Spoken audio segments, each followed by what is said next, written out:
Hello, everyone. I should have been here earlier. I'm sorry. They never say, well, they do say, don't start off with an apology, so I won't then. But maybe British Airways can give us an apology. So anyway, so those that don't know me, I think this is my third one now, but I'm the Chief Technologist for End User Computing, or Digital Workspace, or Anywhere Workspace, as we now call it. I've been with VMware 16 years, coming up to. And before that, sort of worked for Symantec, which is a bit ironic given what's going on, but nobody could tweet that or anything, by the way. But yeah, it's all coming back. So Back to the Future. Anyway, so you may be thinking, why Back to the Future Part 2? So apart from the fact I love 80s films, I'll get to that in a second. Well, I like films full stop, to be fair. And if you're going to do a tech presentation, you've got to have some references. I took particular time to get the exact colors here. But I have to sort of caveat this in the fact that this is mine, right? This is not marketing logos, and this is Spence version. So, you know, this is not endorsed by VMware. So, and you know, if the logo police come along and say, look, you're using the Back to the Future logo, it's actually a free downloadable font if anybody actually wants to do that and download it. So. Yeah, I know exactly about that. So, exactly. Yeah. Yeah, so I might have got some T-shirts printed, yeah, but for that exact reason. So I do actually have one of these T-shirts that has got nothing to do with VMware, and if anybody actually wants one at the end, maybe we can stick it in as part of the quiz. So I've got one with me if anybody wants it. But it's nothing to do with VMware. It's just Spencer, right? Okay, so trade logos and everything. So anyway, so why Back to the Future? Or why Back to the Future Part 2? And why Back to the Future of Work Part 2? Well, I kind of feel we've been talking about this for a while. And there are shed loads of references to Back to the Future that I can pick out. So if you ever want to do a presentation about films and sci-fi, and that's just an absolute treasure trove. So I thought I'd do that. But before I do that, I kind of wanted to talk about, so it may not have escaped your attention, that we've been, you know, through a few things for the last couple of years, i.e.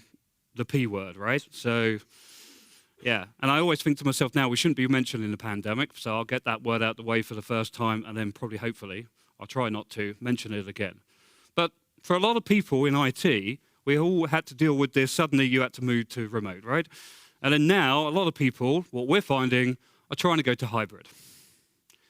Now, what do we mean by hybrid? Because this is really, really interesting here, because I go to a lot of customers, and they say to me, yeah, we've got a hybrid work strategy. What they really mean is remote. But they don't want to call it remote, but they call it hybrid. But really what they mean is most of the time people are not in the office. So they're kind of basing it on most people being distributed, right? Which is fine, I get that. That's not a problem. But my point here, and this is the interesting thing I hope, is actually when you think about true hybrid, we've been doing this for a long time with frontline workers. And everything that happened as part of this, pandemic, okay, second time, sorry. But everything that happened as part of it, we sort of focused on all the people that were in the office, didn't we? Right? They were in the office and suddenly they went remote, and now we're thinking about hybrid.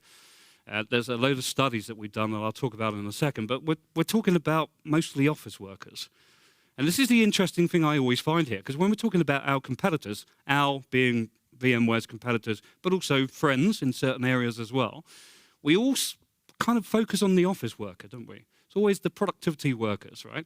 But really with Frontline have been doing stuff for a long, long time, and they share a lot of the challenges that we're trying to fix in hybrid working, i.e. they're mostly everywhere. They could be connecting, you know, via a mobile device. They don't necessarily have a fixed place of work, right? So it's just ironic that when we're talking about this thing that we've been talking about for ages now in hybrid, that we've kind of already been doing it for a long time with the frontline worker. Now, when I say frontline, you've got to be very clear what we mean by that. But for me, a frontline person is somebody who's probably the front end of maybe service delivery, maybe it's a healthcare worker, maybe it's a delivery driver, somebody in a shop, those kind of people, right? So they don't necessarily use all of the good old things like PowerPoint, Excel, and those kind of, or other, you choose your poison, you know, spreadsheet type tooling, productivity tooling. And that's really important to us because if you look back before VMware, bought AirWatch, AirWatch actually came from the heartland of looking after frontline workers. We almost sort of forgot that in a way. So there's a lot of goodness that's been in the platform with VMware for a long time. So when we talk about this hybrid work platform, I always think you should be looking after everybody, not just I would call them slightly easy, because not all of them are easy, but let's call them slightly easy, productivity workers that were at home, for the last 2 years and suddenly become hybrid again. Let's think about everybody. And that's the thing that I always think that we should be, taking a lot of the goodness that we learned from how people work on the front line and applying that back to our corporate users. Anybody here work in corporate IT? Would you call yourself corporate IT? Anybody refer to themselves as that? And I always think to myself, if you've got a corporate IT department, that infers there's another IT department, right? Or corporate IT users is another phrase I hear quite a bit. Why is it not just IT, right? And where I'm going with that as well is that when you think about corporate IT and you think about, again, looking after those typical productivity workers, that means that there must be another department somewhere looking after your frontline workers. So if you're calling yourself corporate IT, then maybe there's some other people, and you don't know it, that are looking after the other workers. So if you take anything away from today, apart from the fact that Spencer took absolutely bloody ages trying to get this logo that's nothing to do with VMware working, then it's... Isn't that really a retail invention, though, if you think about it? Because retail is really where you see it, like Staples is an example. Yep. Completely separate teams for the stores and for internal. Yeah, I see it across... I mean, it's a really good point. Retail's a great example. But I also see it in other verticals as well, where there's another department. Somebody else called it the other day, it was an energy company I went and spoke to, actually, and they called it operational tech versus IT, right? So information tech, then you've got operational tech, which is kind of all like the frontline stuff that isn't just, because we think when we think frontline, it's a mobile, or maybe it's these things here. But it could be IoT-type devices, sensors, and other things in the physical workplace. And then if we look at that, then there's tech across. But we're mostly, because that's what we've done in IT for a long time, think about the traditional devices. I say traditional, the ones that we're really easily able to manage or have been for ages, like Windows, etc. Okay, so what's all? Anybody remember this? It's funny earlier because I think Johan put his island up there. Now, about 4 years ago, before what happened, we had this. We called it the digital workspace journey model. Right? So Johan talked about this slightly to a degree. And the idea was, on the left-hand side, it's bad. You're here somewhere. It's awful. We lock things down. It's traditional. It's imaging. It's looking after Windows devices. And you can't deploy an application. You can't move your mouse without a change of control request. It's so draconian and, locked down. That's where a lot of customers were.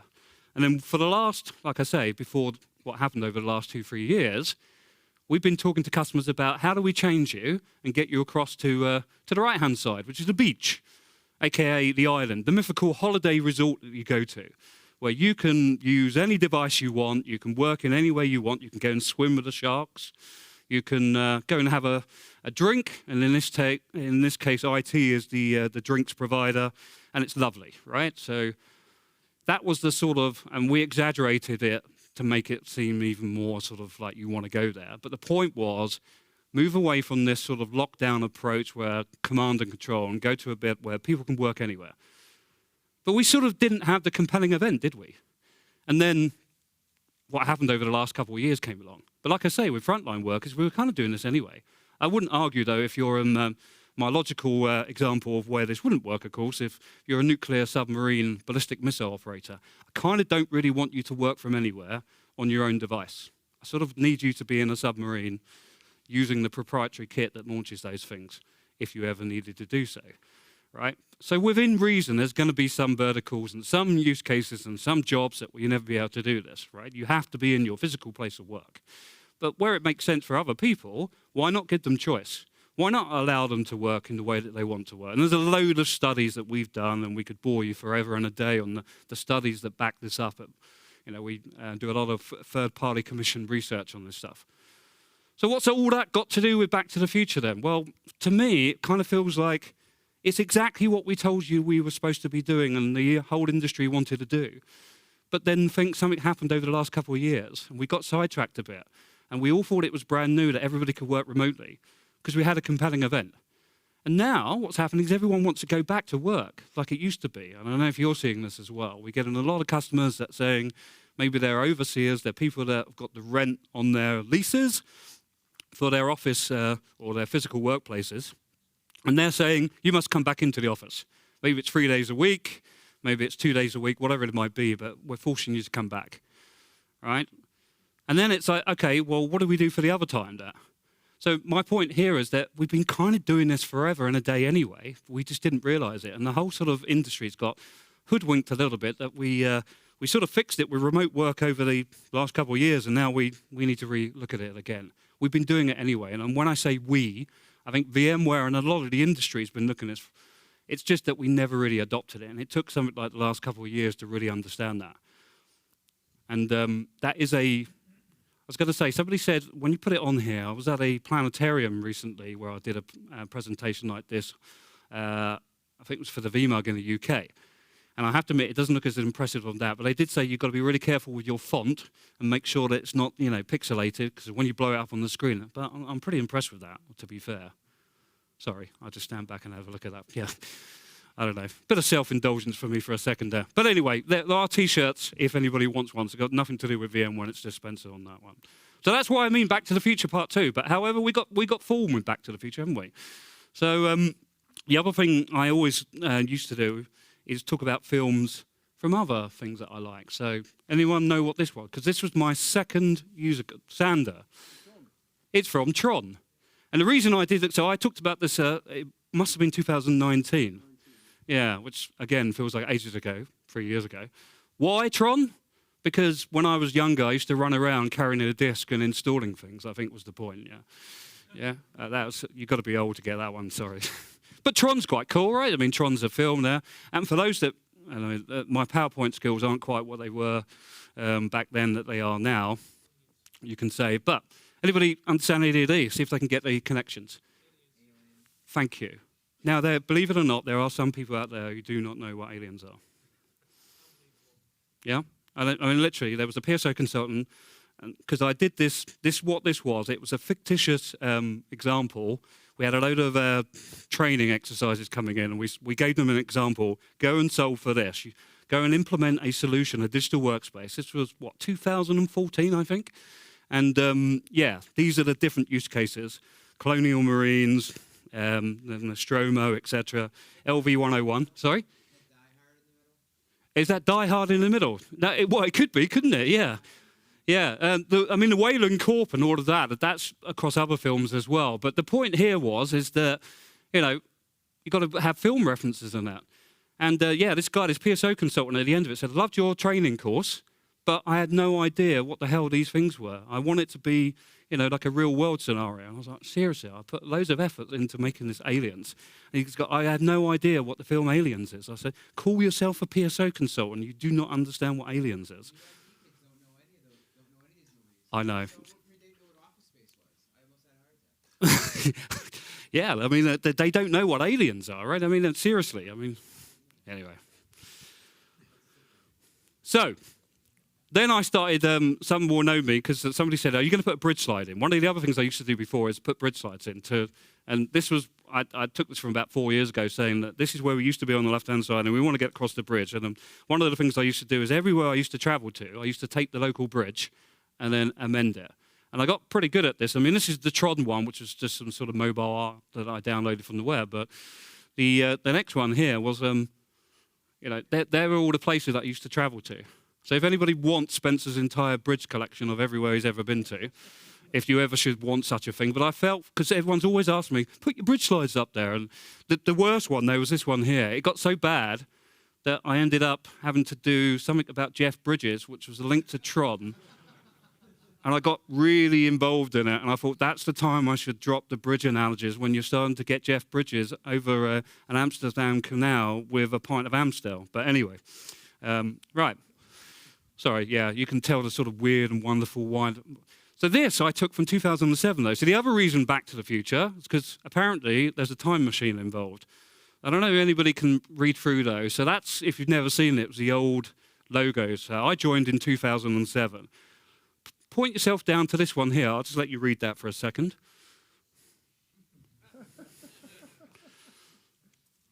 Who would have known, eh? I mean, yeah. Funnily enough, I don't know the future because I would have got the lottery ticket. And then I wouldn't have to be in here today, and I would have foreseen the fact that the plane was going to be bloody cancelled and I had to move over, right? So I don't have a time machine, but it's quite interesting here that somebody apparently does at VMware that they foresaw a pandemic. Sorry, third time. So yeah, so I thought, oh, look, you're telling me you built a time machine, and of course we have got form as well. So anybody knows this one? This was been doing around. And obviously, Johan came up with this about 3-4 years ago, talking about Year of VDI. It's a bit of an in-joke with the VDI community, that at some point, VDI will find its, its crescendo. And I think over the last couple of years, VDI really came to the fore. I think it helped out a lot of customers, get them over what we needed to do over the last couple of years. But again, there's a DeLorean in there, and it makes sense. And of course, it would have been a lot better had I done this presentation earlier and BA hadn't cancelled my flight. But the next thing, I don't know if this is Back to the Future Part 2, yes. Or was it 3? Now I need to think. It is 2, yeah. And they even thought about VR, right? Like, who would have known? I don't know if you've seen this one here before. I didn't look at it back then, to be fair, and thought, yeah, you know what? Workspace ONE XR Hub's going to come out, and that's exactly where they got it from, was from Back to the Future Part 2. Maybe they did, I don't know. We'd better ask Mr. Coppinger at some point. So anyway, that's my reasoning for Back to the Future Part 2, or Back to the Future of Work Part 2, I should say. So, yeah. Anyway, a little bit, and there will be more references, I promise. But hopefully that got us in the mood. And I also thought we're in the middle of a cinema, so why not do some film references here? So I told you that we do some third-party research. We being VMware, that I've got nothing to do with as part of this presentation because of the logos, and I might get done by marketing. But when we are at VMware, we do these researches. And some of the things we did learn, and we went out there, and there's a new bit of research that's just come out that's sort of validated this. So we've done 4 of these now. Before, that P word, halfway through, towards the end, and we've just done another one. But we've still worked out at the same time that it's harder. It's a lot harder to manage this now. I mean, we've seen some great demos today, and it's really good. And my Dutch isn't what it used to be. And when I say not what it used to be, it wasn't very good, so it's got even worse, to be fair. But I got a lot out of listening to these presentations and seeing all of the demos, right? You can see there's a lot of good stuff that's come up, but it's complicated, right? What we're trying to do now has got a lot more complicated than what it was when we were all in a physical workplace.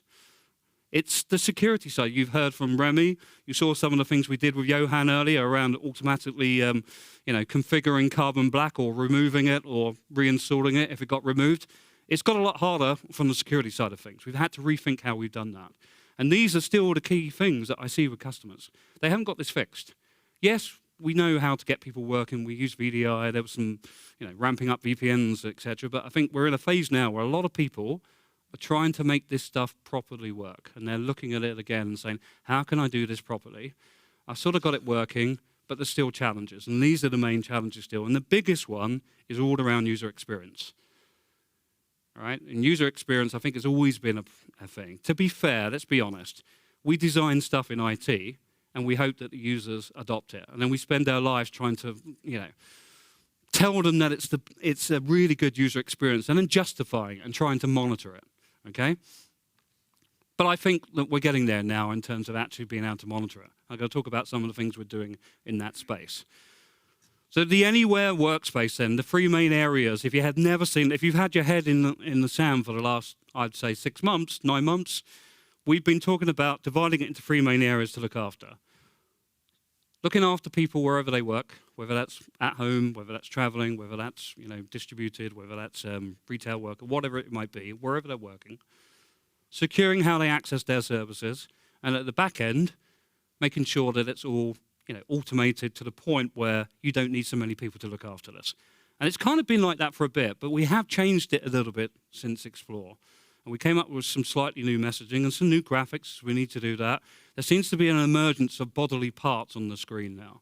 So we have a brain that you're going to see in a second. Then there's a heart. I'm not quite sure what the next bodily part that needs to come onto the screen is. I won't go down that route too far, but there seems to be a lot of stuff to represent where we're going with this. But I thought it might be worth, and maybe we can take some questions at this point around what's going on in terms of the platform. Because you saw, I think on the slide earlier, there was a architecture slide that said, where is the Workspace ONE, or where is the Anywhere workspace platform? So 2-3 years ago, maybe 4 or 5, I would say, because there's some bits in a minute I'd argue that's always been there. We started off with UEM, we've had Horizon, and let's be honest, those things, they weren't really integrated, were they? They were kind of separate, let's be honest. We sort of had the front end that the users come into, but it was still launching separate clients, separate ways of authenticating, and it looked a little bit clunky, right? We've added the Workspace ONE security, we added Workspace ONE Access. So we've been using Access for a while now. The biggest thing that's come out recently, and if you've not looked at this, I do think it's probably the main area that we can sort of take away right now, is our digital employee experience bit, or DEEM. I don't think we've really touched on it too much today, but I think it's a really important thing that if you do get a chance, have a look at that. It's where a lot of the strides are being made. Okay, so these are the 4 main areas. We're still doing a lot of work on Workspace ONE UEM. We're extending it to things like these use cases here. There's been improvements around VDI. You've heard around next generation architecture on the Horizon Cloud. A lot of work going on there. Anybody heard of Apps Anywhere as well? Or Apps Everywhere? A couple of people. Yeah, that's a real, it's not in here today, but if you get a chance to have a look at that, there's some really exciting stuff going on in the VDI world there, around effectively standing up RDSH servers, using app volumes in the back end to automatically provision apps to an RDSH server and kind of spinning them up on demand, and then putting just little stub holders in the VDI desktop or in a physical desktop as well, and then having a whole automated way of how you package these things. So there's a lot of improvements and a lot of things I think going on in the VDI world to take it to the next level. But this is the bit I think we really need to focus on. And you were saying earlier, tags. I hate tags. And I said maybe over a beer. I agree with you. I don't like tags. Tags are kind of old. I'm not going to say they're dumb. They're old, right? Yeah, it's kind of a legacy way of doing things, but it is what it is right now. You sort of identified that a lot of stuff is going into this bit underneath in terms of Freestyle Orchestrator. Freestyle Orchestrator, and this wasn't sort of announced at Explore, so I'm not giving away any NDA pieces. A lot of what we're trying to do here is bring that stuff into this underlying platform. So we are building out these services. Remember I said this stuff isn't integrated too well 4 or 5 years ago. A lot of the work now is going on to make this more integrated at the back end in terms of common services, common identity services, so access and what we're doing with Workspace ONE Broker or our identity broker at the back end. Automation. You saw intelligence earlier, you saw Romy do some stuff there. Some of the workflow automation inside there will go into Orchestrator. Orchestrator will become the main platform for everything, in effect. That's the long-term goal here. So when Shankar, in his keynote session, was talking about the North Star is around having global orchestration, global intelligence platform, global identity. So that's a lot of that stuff is going that way, which would mean things like tags and some of the other ways of doing it, eventually over time, won't be where you necessarily do this stuff. You'll be doing it more in the global orchestrator platform. That's kind of where we're the long term, but we are in this transition period at the moment. So until then, unfortunately, tags are tags and they're dumb and smart, but yeah. But over time, I think this stuff will go in.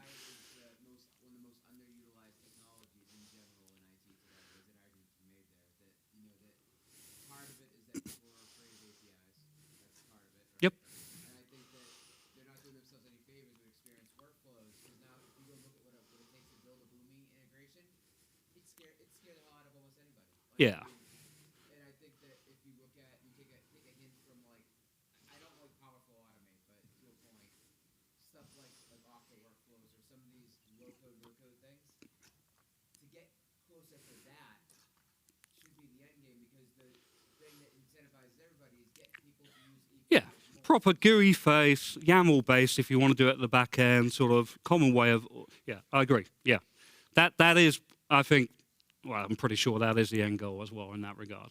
But I'm with you with that. Some people are afraid of the API. I'd also argue we didn't have a common set of APIs. So one of the other thing that we had going on in the background here is to make sure that there is a common set you can adopt.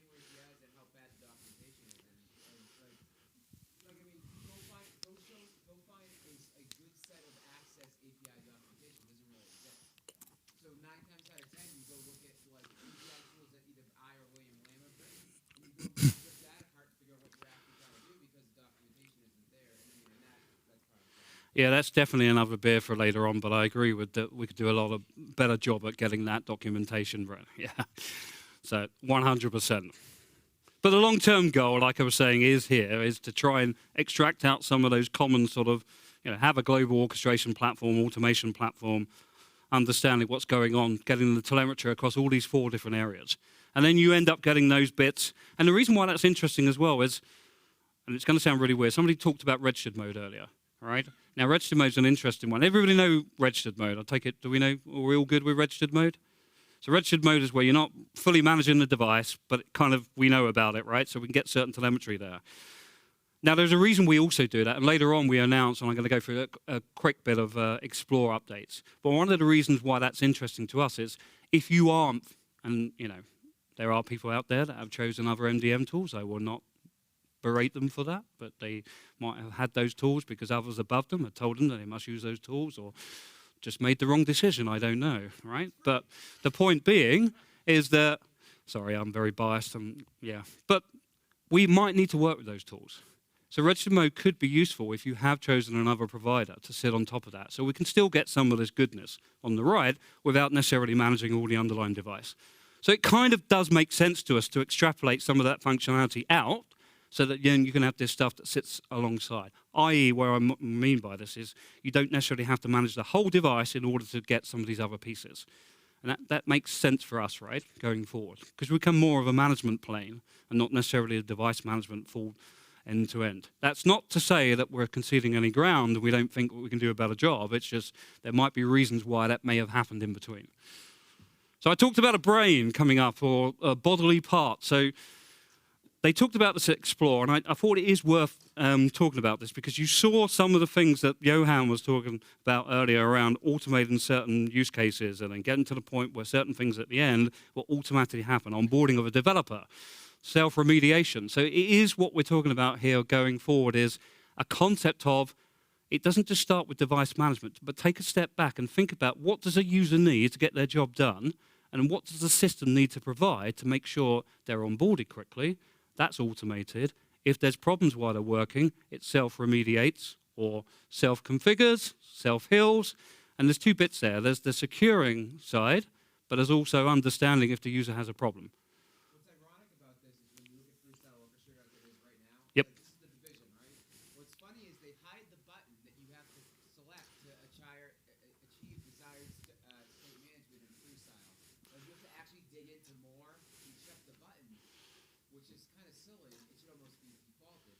Like, you know what I'm talking about, right? Like how, so that if somebody changes something, it will automatically reset it. Yeah. Desired state management. I think it's a little ironic given the vision that they make it hard for someone to realize that that's an option in Freestyle right now.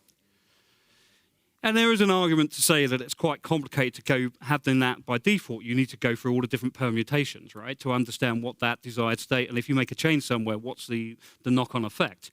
But I think they're trying to make it easier. And if you look at some of the things, right, Spencer's in finance as an example. Spencer requires these kind of applications on this device type. What do we need to get Spencer up and running quickly? What do we need for Spencer if something goes wrong? And rather than just thinking about it from the pure bits and bobs, the system should automatically guide you through that wizard of what it requires to get Spencer up and running in finance. So there is a bit of an effort to try and take a step back and make it easier to configure it from a user side, and rather than from the device side up. And I think that Part of the biggest problem that VMware has is at times, I'm going to be nice, at times they lack real-world awareness. They don't fully understand or realize how low-tech the average workspace one administrator is. Like, the actual skills they actually have. Because, like I said, is that you have to help these. The reason why ITQs and whoever exists is because there's a real lack of skill set. Yep. Right? And a lot of them. and we need to make it simpler. Yep. Guide people through doing that stuff.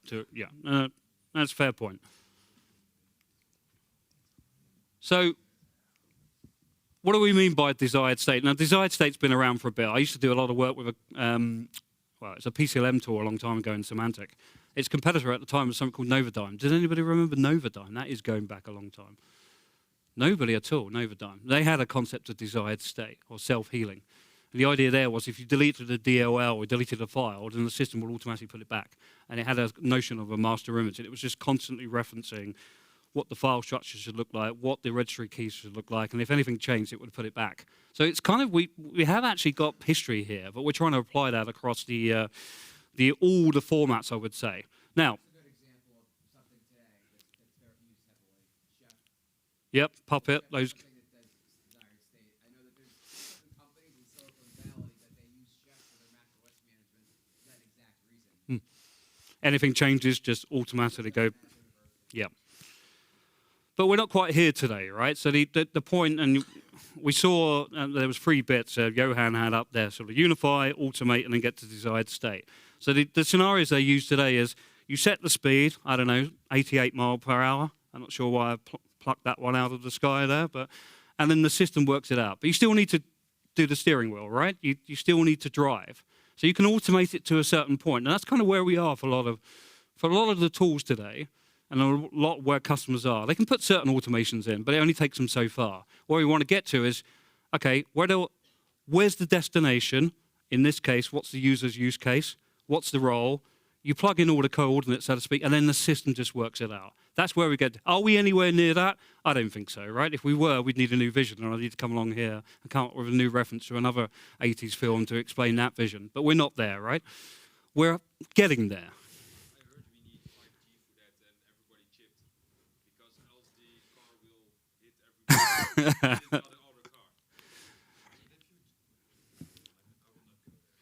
Yeah, we can get into a sort of, rat hole of references here. But I was trying to work out how can I put a self-driving car reference into Back to the Future Part 2, and then I got into a bit of knots. But the idea here, I guess, is it's a little bit like the self-driving car at the moment. We're not quite there, let's be honest. There's rules and regulations why we're not quite there. It isn't just about the tech as well. There's processes, there's legislation that needs to happen. And let's be honest, there's a trust level as well. But that's where we're going to. That is kind of the new, if you want, anywhere workspace.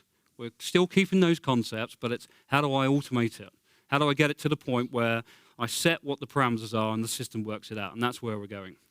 But that breaks down into some areas. And one of them is DEX. So if you've not heard of DEX before, again, I don't know where you've been, but this is the new hot topic in the industry, digital employee experience. And then there are companies out there already look at parts of this, right? There are people out there that can tell you what's going on with apps, what's going on with devices. Our kind of view on this is you need to, I'll get the, right, there we go. Sorry, I did it on 2 screens here. Can I get my right? No, there we go. So we already do the bit on deliver, right? That's our UEM if you're on VDI, for example. The bit we haven't been able to do, I'd argue for a while for a UEM is understand what's going on. We could get the telemetry, but it was making sense of it and analyzing what's going on. And then afterwards, once you know what's going on, do something about it. Go and remediate it, right? So our view on this world is you need all of those 4 bits working in harmony. Understand how you deliver to the end user, what they need to get the job done. Understand what's going on at the back end. So if the user has problems, you can understand it, then you can go and fix it afterwards. So that's what we mean by, our digital employee experience, looking after the whole thing. And they called it the heart, the pulse of the organization. And interestingly as well, we've added, you saw earlier the survey bit with Johan where it said, are you a developer? That's one use case for that. But the other thing could be, are you happy with the experience? Do you like this experience? Yes, we can see that all your devices are working, the applications are launching. Are you happy? And you can add that into the mix. So we're trying to get a sense of user sentiment into this. I think we're early days, but you will see more development in this area. And then very lastly as well, this is kind of the end state here is, delivering it, understanding at the back end, putting the survey pieces in, understanding the analytics at the back end, integrating in with things like service desk tools. And then, if you haven't already, it's in grey here, but Workspace ONE Assist. There might be times, believe it or not, that somebody needs to take control of the device. So there's things in there to try and complete the whole circle. And then on the remediate bit, that's where we start to get the automations in. So it's starting to think about what does it look like on a persona base for those users? How do I get it delivered? Understand the performance. If things go wrong, what do you do about it? And then put in some remediations. Okay. So it's trying to take it to the next level. There are bits in there today. I think you're going to see a lot more. I mean, I've seen some of the roadmaps around where we're going with this, and I think there's some very interesting things of what we're doing going forward here.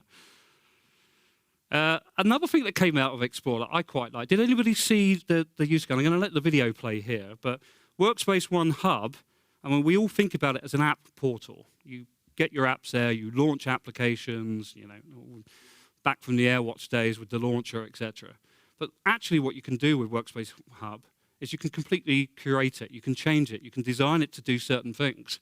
That doesn't necessarily just have to be you launching apps. So in this example here, this could be made for a particular frontline worker, could be a delivery driver, and you can start to push content down to them. You can start to send them information around maybe new jobs, maybe new training schedules or whatever it might be, but you can start to target users now with other things other than just go, here's an app that you can launch that then goes and single signs you on, which is important, but we can start to now make it more of a user-based experience. So we've been doing a lot of work with customers around changing maybe their onboarding experience, but using it as a way of updating them, letting them know what's going on when they're not in the office or they're not in the workplace.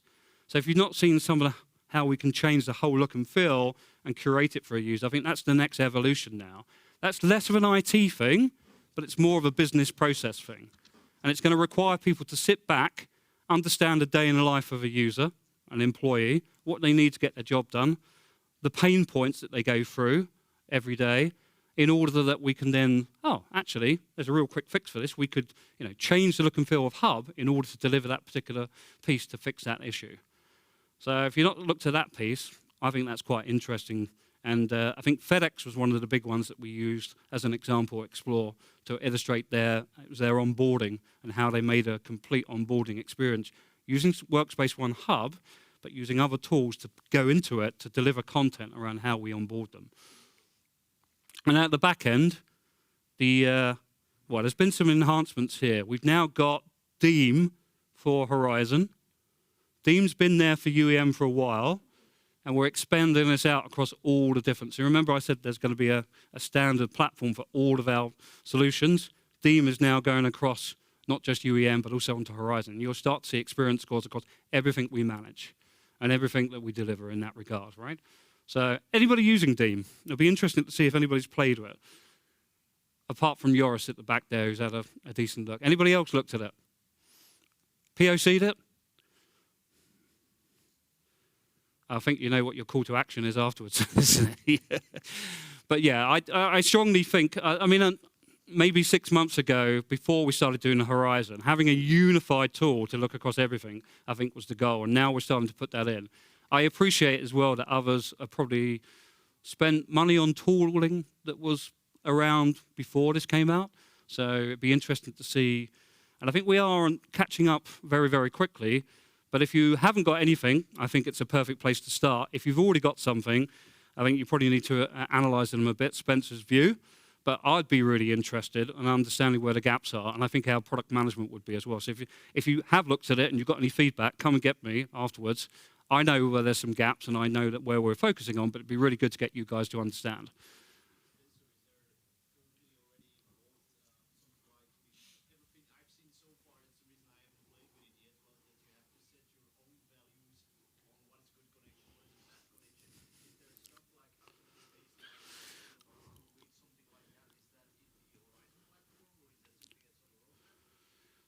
Well, and this is, I'm not answering that directly because we are doing something, but it's not directly like that. So what we're trying to do is what we call, have you looked at our cloud marketplace?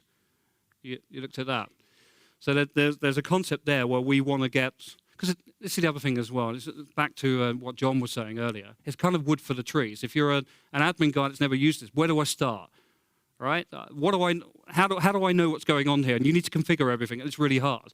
So we're trying to build out templates that go into the marketplace that you can download, that maybe somebody in an oil company, and you're in an oil company, wants to look at devices on a rig or whatever it might be, and they've already configured those, or we've understood what they are, and it's a common template. Upload it so you can then download it to get it in straight away so you can start getting up and running.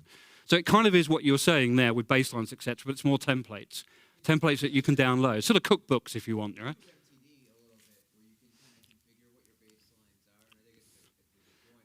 It's a quick start, right? Yeah. But it's that.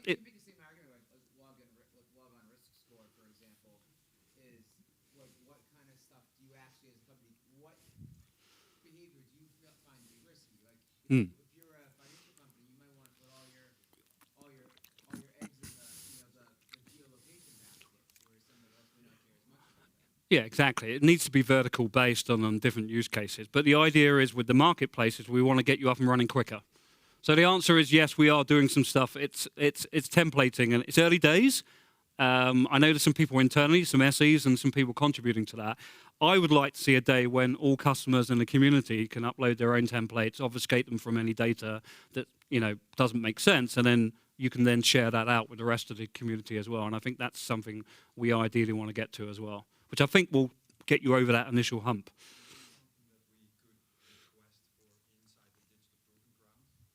Yeah, that could be. That's yeah. Yeah, it's lacking a little bit. It needs to get quicker in terms of that. But yeah, okay, yeah. I know the guys that do that, so that's yeah. Then you can start adding in and contributing yourself. Yeah, it's a good point. So the question was in a digital proving ground. I don't know if everybody knows digital proving ground. It's mostly for partners. So it's like a little sandpit environment where you can play around with the technology. And I think the question is, if we had this in there, then you could start playing around it and add your own pieces in, is what you're saying. I don't know the exact. That one. Yeah, it's a sandpit environment we stood up specifically for partners who want to test, because we've got test drive, and that's fine, but it's quite limited and you can't configure certain things. So we try to stand up an environment that partners can go along and prove it on a customer site, is the idea.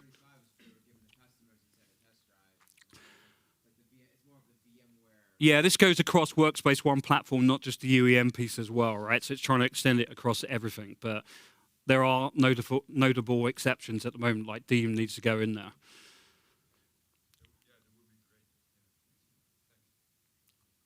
Yep.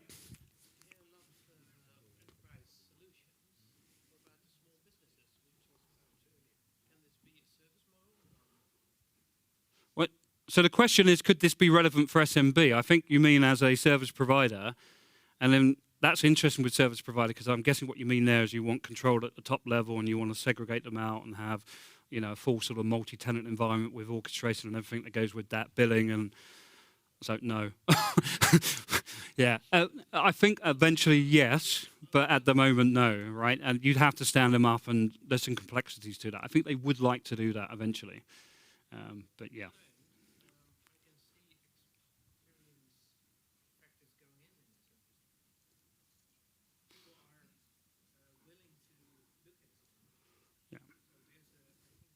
There is an opportunity there. There's some way that the product needs to be architected to make that happen. But I agree with the requirement to have a service provider model.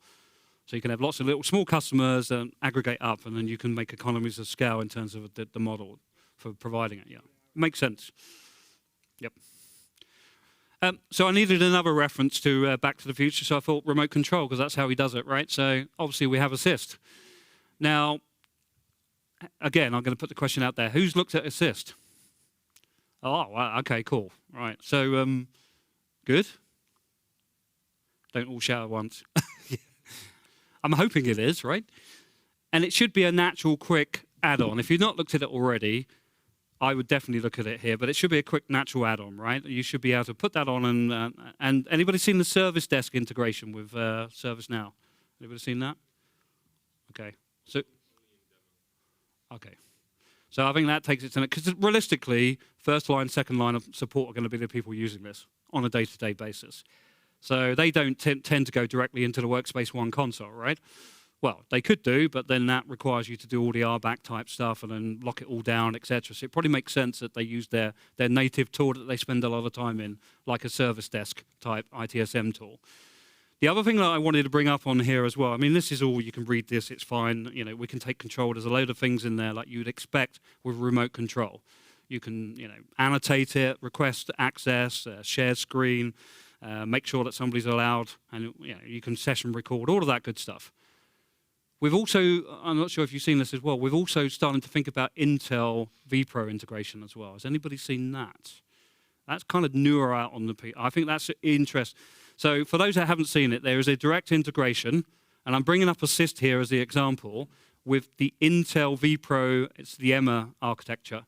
Effectively, it's all the vPro enablement stuff at the chip level before it even boots.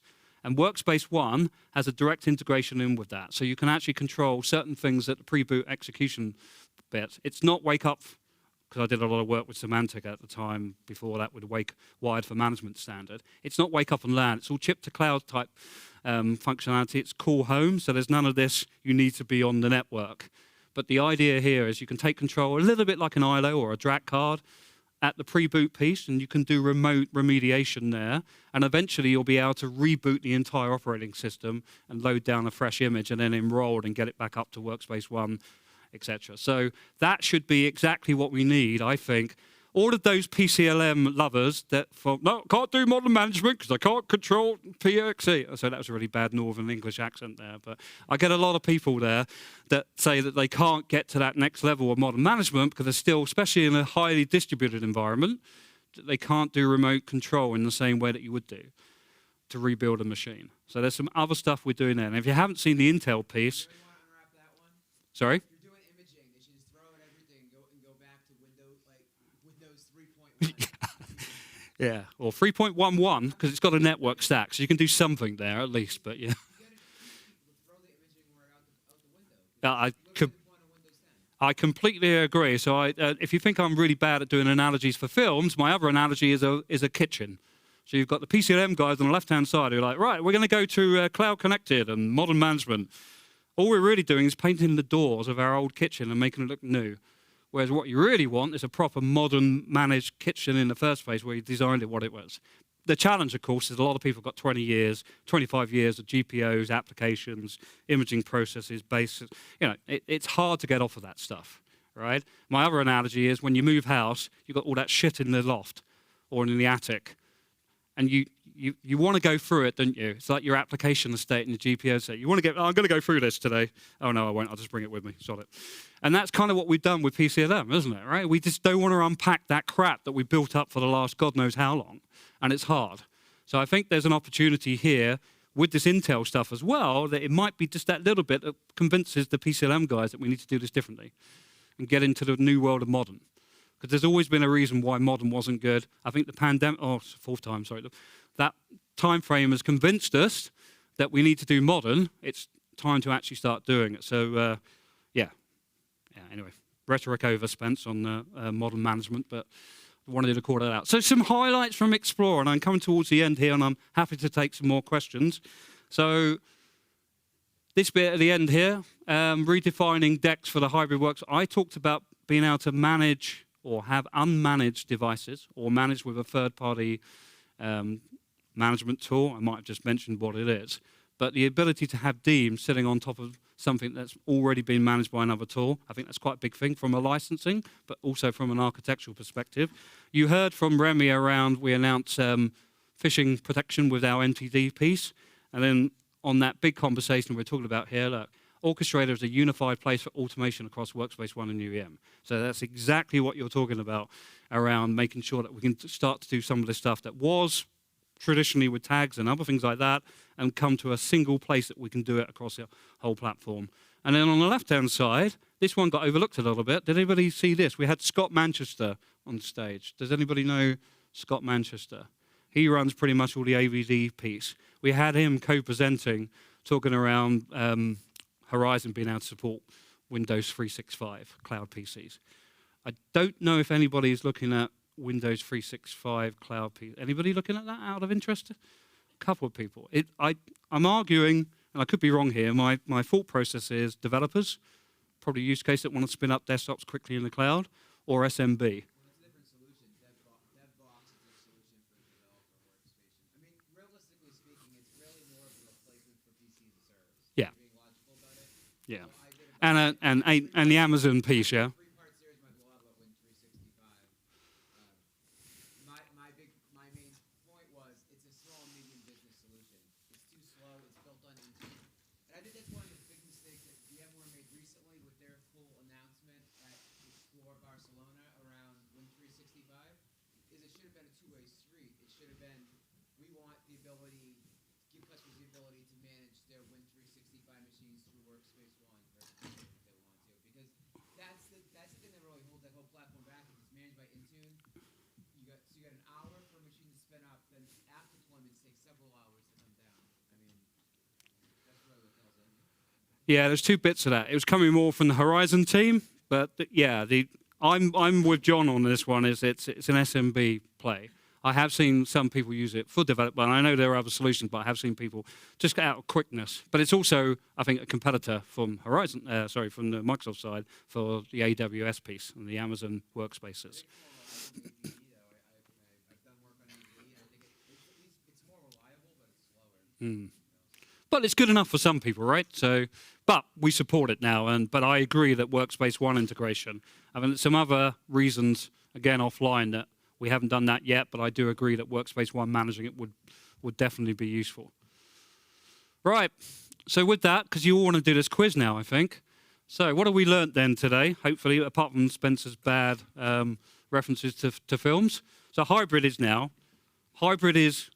the new remote work, if you want. Call it distributed work, call it anywhere working. Hybrid, the ability to do work anywhere, and frontline, it doesn't really matter. We've learned a lot of stuff from frontline before. We can apply that to the new world. Autonomous workspaces, the brain scenario, desired state management, that's where we're heading to. That's definitely our vision, our future vision here, right? And experience is probably the key to that right now. If you haven't started looking at it, get into the DEX bit. I think that's the single biggest thing that you could probably have a look at right now, understand it from the user's side of things, and then sort of think about how you're delivering that experience end to end, not from the IT side. Take a step back and think what it should be from an end user's perspective. And very lastly, references to classic sci-fi films. Yeah.